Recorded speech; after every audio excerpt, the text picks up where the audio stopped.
गांव से दूर जंगल के बीच एक पुराना मकान था।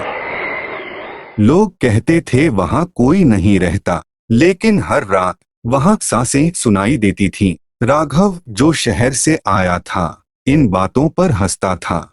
उसने ठान लिया आज रात वो उसी घर में रुकेगा।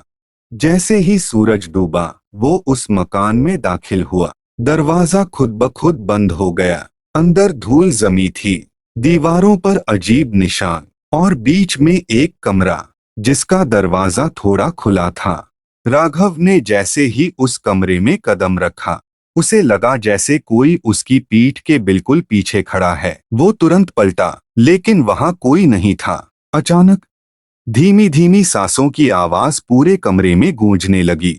राघव ने सोचा शायद हवा है, लेकिन खिड़कियां बंद थीं।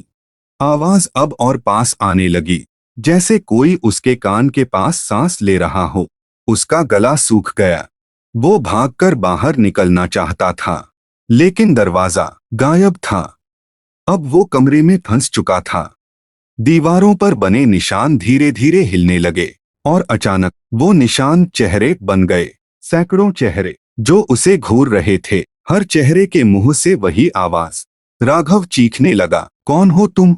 तभी कमरे के कोने से एक आवाज आई, हम यहाँ कभी से हैं। राघव ने देखा, कोने में एक काला साया था, जो धीरे धीरे इंसान का रूप लेने लगा।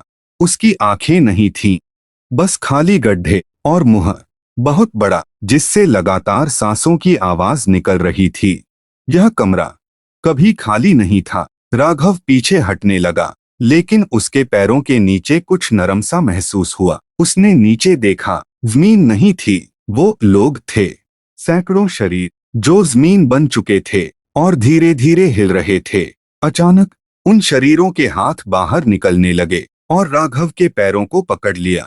वो चीखा पूरी ताकत से, लेकिन आवाज बाहर नहीं गई। वो साया उसके बिल्कुल सामने आ गया और धीरे से बोला, अब तेरी सांसें भी यहीं रहेंगी। अगले ही पल कमरा शांत हो गया, सिर्फ वही आवाज बची। सुबह गांव वाले वहां पहुंचे, क्योंकि रात भर उस घर से चीखें आई थीं। उन्होंने दरवाजा खोला। कमरा बिल्कुल खाली था, बस दीवार पर एक नया चेहरा बना था, जो बाकी चेहरों से थोड़ा अलग था, क्योंकि वो अभी भी सांस ले रहा था।